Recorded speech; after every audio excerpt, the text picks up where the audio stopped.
Hello friends, मैं गौरव और 14 जुलाई 2023 इस डेट को मार्क कर लो क्योंकि इसी दिन दोपहर के 2:35 PM को इसरो अपने सतीश धवन स्पेस सेंटर से चंद्रयान 3 मिशन को लॉन्च करने वाला है। और इस बार इंटरेस्टिंगली उनका मेन गोल ही सॉफ्ट लैंडिंग करना होने वाला है, जो चंद्रयान 2 के वक्त उन्होंने कोशिश किया था मगर मिशन अनफॉर्चुनेटली फेल हो गया था। सिंपली स्पीकिंग, इस करंट मिशन पर वो ऐसे कंट्रोल तरीके से चांद पर लैंड करने की कोशिश करेगा जिससे उसके लैंडर को कोई डैमेज ना हो। और अगर इसरो इस मिशन को सक्सेसफुली एग्जीक्यूट कर पाता है और चंद्रयान 3 लैंडर के जरिए चांद के साउथ पोल की जांच जल्द से जल्द शुरू हो जाती है, तो भारत वो पहला देश बन सकता है जो उस डेटा से पृथ्वी के जन्म की रियल स्टोरी प्रैक्टिकली प्रूव करके दिखा पाएगा। सो अब सवाल यह आता है कि ये सब चंद्रयान 3 आखिर कैसे करेगा, उसके पास ऐसे कौन से सेंसर्स लगे हुए हैं और ये सेंसर्स मिशन के कोर ऑब्जेक्टिव्स के अलावा और क्या क्या कर सकते हैं।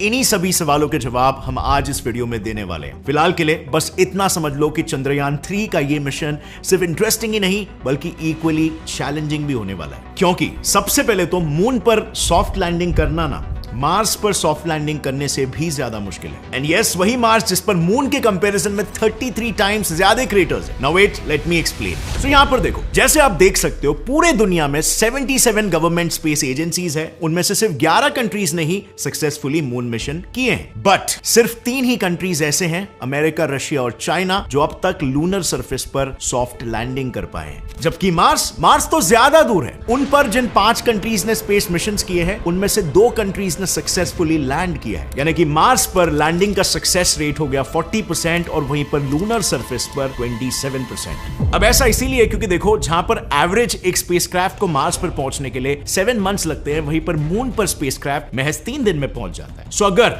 गलती से भी मून पर जाते वक्त स्पेसक्राफ्ट का पैथ किसी भी रीजन से डिफ्लेक्ट होता है, तो इतने कम समय में उसे मैन्यूवर करना यानी कि कंट्रोल करना और उसके पैथ को करेक्ट करना ज्यादा डिफिकल्ट हो जाता है। टाइम कम है, डिस्टेंस कम है, डिफिकल्टी ज्यादा हो जाती है। और इससे भी ज्यादा दिक्कत तब आती है जब स्पेसक्राफ्ट को कैलकुलेटेड टाइम फ्रेम में लैंड नहीं कराया जाता। बेसिकली स्पेसक्राफ्ट के स्पीड के बेसिस पर स्पेसक्राफ्ट लैंडिंग का टाइम एस्टिमेट किया जाता है। मतलब सपोज अगर स्पेसक्राफ्ट की स्पीड 20,000 किलोमीटर पर आवर है, तो उसे मून पर लैंड करने के लिए सिर्फ 15 से 30 मिनट का विंडो मिलता है। अदरवाइज उस स्पेसक्राफ्ट का खेल खत्म, यानी कि स्पेसक्राफ्ट का पाथ चेंज करो या ना करो, वो क्रैश होने ही वाला है। ऊपर से सिर्फ यहीं पर सॉफ्ट लैंडिंग की मुसीबत खत्म नहीं होती, क्योंकि अगर सपोज इस टाइम फ्रेम में टचडाउन स्टार्ट भी कर दिया, बाकी चीजें हैं जो कि लैंडर्स में प्रॉब्लम क्रिएट करेगी, जैसे कि उस लैंडिंग साइट का लोकल एटमॉस्फेयर। देखो, जैसे कि हम सब जानते हैं कि मार्स पर एटमॉस्फेयर है जो कि फ्रिक्शन पैदा करके लैंडर की स्पीड स्लो कर देता है, और इसीलिए मार्स पर लैंडिंग के लिए थ्रस्टर के साथ साथ पैराशूट्स भी यूज किए जा सकते हैं। पर मून पर ऐसा कोई एटमॉस्फेयर ना होने की वजह से पूरा का पूरा लोड थ्रस्टर्स पर आ जाता है, और यही थ्रस्टर्स लैंडिंग में प्रॉब्लम क्रिएट करते हैं, क्योंकि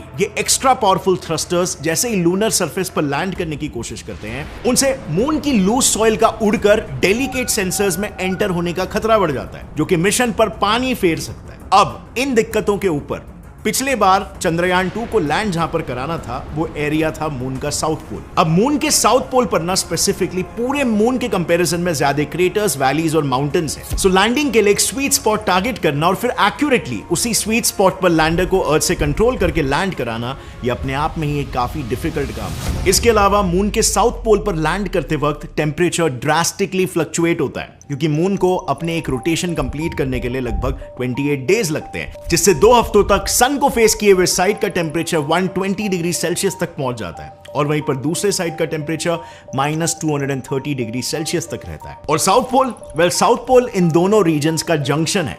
अब अगर गलती से भी लैंडर साउथ पोल पर अचानक से लैंड हुआ, तो टेम्परेचर डिफरेंस की वजह से एक थर्मल शॉक जनरेट हो सकता है, और अगर थर्मल शॉक जनरेट हुआ तो लैंडर की हालत बिल्कुल इस ग्लास की तरह हो जाएगी। इसमें जैसे आप देख सकते हो, गर्म पानी डालते ही ग्लास चटक गया, बस वैसे ही लैंडर के पुर्जे भी आसानी से टूट जाएंगे। बट चलो, अब इन सभी प्रॉब्लम्स को टैकल करते हुए let's say ISRO lunar south pole पर अपना लैंडर लैंड भी कराता है, फिर भी उसके साथ कम्युनिकेशन टूटने का खतरा तो रहता ही है। तो देखो, आपको शायद पता नहीं होगा, पर चांद के सदर्न पोल पर ऑलमोस्ट 24/7 अंधेरा ही रहता है। जब दिन भी होता है तो सिर्फ होराइजन पर ही सन दिखाई देता है, जिसकी वजह से क्रेटर्स और माउंटेन्स के पीछे छुपे कुछ एरियाज ने तो मून के फॉर्मेशन से लेकर अब तक सन देखा ही नहीं है। अब ऐसे में लैंडर के सोलर पैनल्स कैसे काम करेंगे? बस इन्हीं सब रीजंस यानी कि लैंडिंग साइट डिटेक्ट करने के लिए इनफ समय ना मिलना, डस्ट से सेंसर्स खराब होना, लूनर साउथ पोल के हार्श टेम्परेचर और सरफेस की मार और कम्युनिकेशन इश्यूज, इनकी वजह से कई बार लूनर सॉफ्ट लैंडिंग्स फेल हो जाते हैं। अब चंद्रयान 3 में इन प्रॉब्लम्स को हैंडल करने के लिए इसरो ने एक ऐसी यूनिक स्ट्रेटेजी का इस्तेमाल किया है कि अब की बार सॉफ्ट लैंडिंग में प्रॉब्लम्स आने के चांसेस ना के बराबर है। उन्होंने सॉफ्ट लैंडिंग की डिफिकल्टी को सॉल्व करने के लिए चंद्रयान 3 के लैंडर के लिए लकीली एक ऐसा स्पॉट ढूंढ निकाला है जहां ना क्रेटर्स और माउंटेन से भरा अनइवन सरफेस है और ना ही ड्रास्टिकली अनइवन टेम्परेचर्स। ऑल्सो जब 14 जुलाई को चंद्रयान 3 लॉन्च होगा तब वो सबसे पहले 5 बार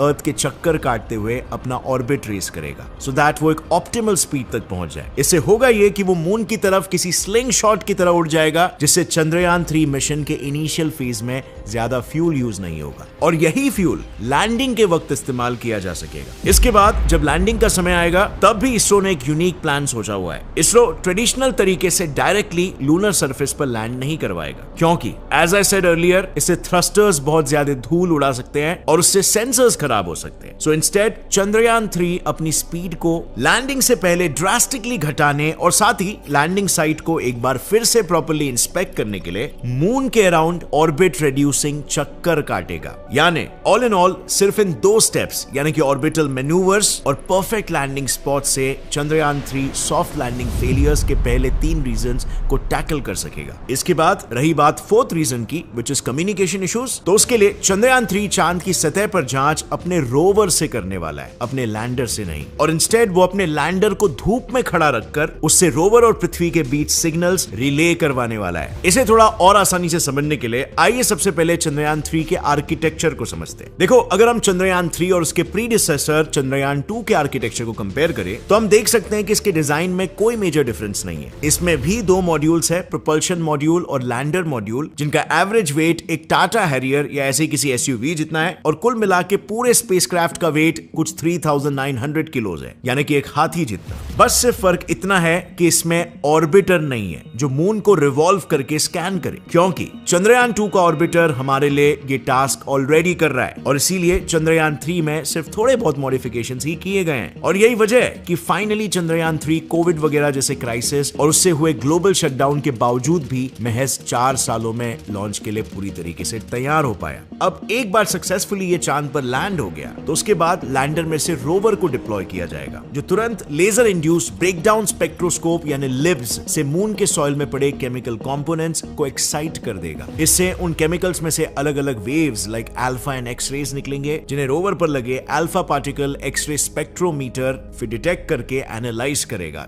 ताकि मून के साउथ पोल पर सॉइल का कॉम्पोजिशन क्या है ये पता किया जा सके। इसके अलावा साइमल्टेनियसली लैंडर अपनी लैंडिंग साइट से ही मून पर एटमॉस्फेयर कितना थिन है ये पता लगा पाएगा और इतना थिन क्यों है इन मिस्ट्रीज को भी डिकोड करने की कोशिश करेगा, क्योंकि जैसे मैंने पहले कहा था कि मून पर ना के बराबर एटमॉस्फेयर है। पहले तो लोगों को लगता था कि मून में एटमॉस्फेयर है ही नहीं, लेकिन रीसेंट स्टडी में मालूम पड़ा कि मून के 10 किलोमीटर ऑल्टीट्यूड तक एक बहुत ही थिन आयनोस्फीयर या सिंपली चार्ज पार्टिकल से भरा एक हल्का सा एटमॉस्फेयर का लेयर है और जिसके एग्जिस्ट करने का एक्यूरेट रीजन अब तक किसी को नहीं मालूम। सो चंद्रयान 3 का लैंडर बेसिकली अपने रैम्भा और चैस्ट इन सेंसर्स की मदद से मून के आयनोस्फीयर के हीट कंडक्शन प्रॉपर्टीज और तापमान के बारे में हमें प्रिसाइज डेटा देगा। इसके अलावा मून पर अर्थक्वेक्स डिटेक्ट करने के लिए लैंडर पर इंस्ट्रूमेंट फॉर लूनर साइस्मिक एक्टिविटी यानी इल्सा डिटेक्टर फिट किया गया है और लैंगमुइर प्रोब यानी एलपी भी लगाया गया है, जो सन से आती हुई प्लाज्मा वेव्स को डिटेक्ट कर पाएगा। यानी इन शॉर्ट मून का एटमॉस्फेयर पूरी तरह से सूरज के पावरफुल रेडिएशंस का नतीजा है या फिर चांद के केमिकल कंपोनेंट्स का। इसका एक एग्जैक्ट आंसर हमारा चंद्रयान 3 पता लगा सकता है। लेकिन ये तो हुई सिर्फ लैंडर और रोवर की बात। इसरो ने प्रोपल्शन मॉड्यूल को भी 2-in-1 के जैसे इस्तेमाल किए हैं। फर्स्टली उन्होंने इस पर स्पेक्ट्रोपोलैरिमेट्री ऑफ हैबिटेबल प्लैनेट अर्थ यानी शेप नाम का एक इंस्ट्रूमेंट इंस्टॉल किया है, जो अर्थ की तरह हैबिटेबल एक्सोप्लैनेट्स को भी डिटेक्ट करके उनके केमिकल कॉम्पोजिशन को स्टडी कर सकता है। देन डिटैच होने के बाद प्रोपल्शन मॉड्यूल रिले सैटेलाइट की तरह काम करेगा, जहां वो लूनर साउथ पोल पर भी मैसेजेस और डेटा इंटरप्शन ना हो, इसीलिए रोवर और लैंडर से आए इंपॉर्टेंट डेटा पृथ्वी पर मौजूद इसरो के इंडिया डीप स्पेस नेटवर्क के एंटेना की ओर रिले करेगा। अब ये एक बहुत ही बड़ा स्टेप है, क्योंकि इससे हमें किसी और देश के रिले सैटेलाइट्स की जरूरत नहीं पड़ेगी और हमारा डेटा भी सिक्योर रहेगा, क्योंकि पहले ऐसे बहुत बार हो चुका है, इसरो से आया डेटा दूसरे कंट्रीज चुरा पाए थे। अब अगर देखा जाए ना, तो ये हमारे मैन्ड मिशन का एक फर्स्ट स्टेप हो सकता है, क्योंकि अगर आज हम लैंडर को मून के साउथ पोल के डिफिकल्ट टेरेन पर लैंड करा सके, तो डेफिनेटली गगनयान मिशन के तहत इंडियन एस्ट्रोनॉट्स को भी सेफली आउटर स्पेस में भेजा जा सकता है। इस मिशन से हमारा कॉन्फिडेंस काफी बढ़ जाएगा। बट खैर, गगनयान मिशन के लिए अभी टाइम है। फिलहाल इतना समझ लो कि चंद्रयान 3 का मिशन अगर सक्सेसफुल होता है, तो उससे भारत पहला वो देश बन सकता है जो पृथ्वी के क्रिएशन और एवोल्यूशन से जुड़ी थियरी को प्रैक्टिकली प्रूव करके दिखा सकता है, क्योंकि साइंटिस्टों के अकॉर्डिंग मून के साउथ पोल पर स्पेक्ट्रोस्कोपी के जरिए ये देखा गया है कि वहां आइस के फॉर्म में वाटर के मॉलिक्यूल्स काफी ज्यादा है और वहां के क्रेटर्स के अंधेरे कोनों में जमा हुआ पानी तो चांद और पृथ्वी जब पैदा हुए थे तब से ही वहां पर मौजूद है। साथ ही रिसेंटली ये भी देखा गया है कि मून पर कुछ मैग्नेटिक फील्ड एनोमलीज भी है, वहां भी अर्थ की तरह एक अनइवन मैग्नेटिक फील्ड है। अब मोस्टली ऐसा तब होता है जब किसी सेलेस्टियल ऑब्जेक्ट के अंदर एक एक्सट्रीमली हॉट मोल्टन कोर, मतलब अगर हम इस अनइवन मैग्नेटिक फील्ड के कॉज का पता लगा पाए, तो हम भी ये समझ सकते हैं कि क्या चांद ओरिजिनली हमारी पृथ्वी से ही टूटकर बना था, जैसे कि थिया की अर्थ से टकराने की पॉपुलर थियरी कहती है। ऑल इन ऑल, अगर चंद्रयान 3 चांद पर मौजूद पानी और वहां की मैग्नेटिक फील्ड, इन दोनों चीजों की डिटेल इंफॉर्मेशन निकाल पाया, तो उससे पृथ्वी के इतिहास की कई पहेलियां सुलझ जा सकती है। और सबसे मजेदार बात यह होगी कि हमारा देश इसे सुलझाने वालों में से सबसे पहला देश होगा। बस फ्रेंड्स, प्रॉब्लम यहां पर यही है कि हम हमेशा की तरह इसमें लेट ना हो जाए, क्योंकि जैसे आप लोग को ऑलरेडी पता है, नासा 1958 में एस्टैब्लिश हुआ था और फिर भी सिर्फ 11 सालों में ही वो इंसानों को चांद पर पहुंचा चुका था, जबकि लगभग उसी समय में बना हमारा इसरो अपने टाइट बजट के चलते आज तक ये अचीव नहीं कर पाया। अगर इसरो के पास भी टाइट बजट होता तो हमारे एस्ट्रोनॉट्स भी चांद पर पहुंच चुके होते और शायद हमने और भी काबिल मिशंस को अंजाम दिया होता। इसे मैंने काफी डिटेल में मेरे इस वीडियो में कवर किया है, जो कि आपको काफी डेप्थ में बताएगा कि इसरो को क्या क्या प्रॉब्लम्स फेस करने पड़े और कहां पर इसरो लैग हो गया। So click on this video and do watch it entirely. और अगर फ्रेंड्स इस वीडियो से आपको कुछ भी नया सीखने मिला, एक लाइक जरूर ठोकना। Get set fly science channel को भी सब्सक्राइब कर लो और बेल नोटिफिकेशन दबाओ, ताकि आगे आने वाली हमारी कोई भी वीडियो की अपडेट आप मिस ना करो। See you next time. As always, stay curious, keep learning and keep growing. जय हिंद।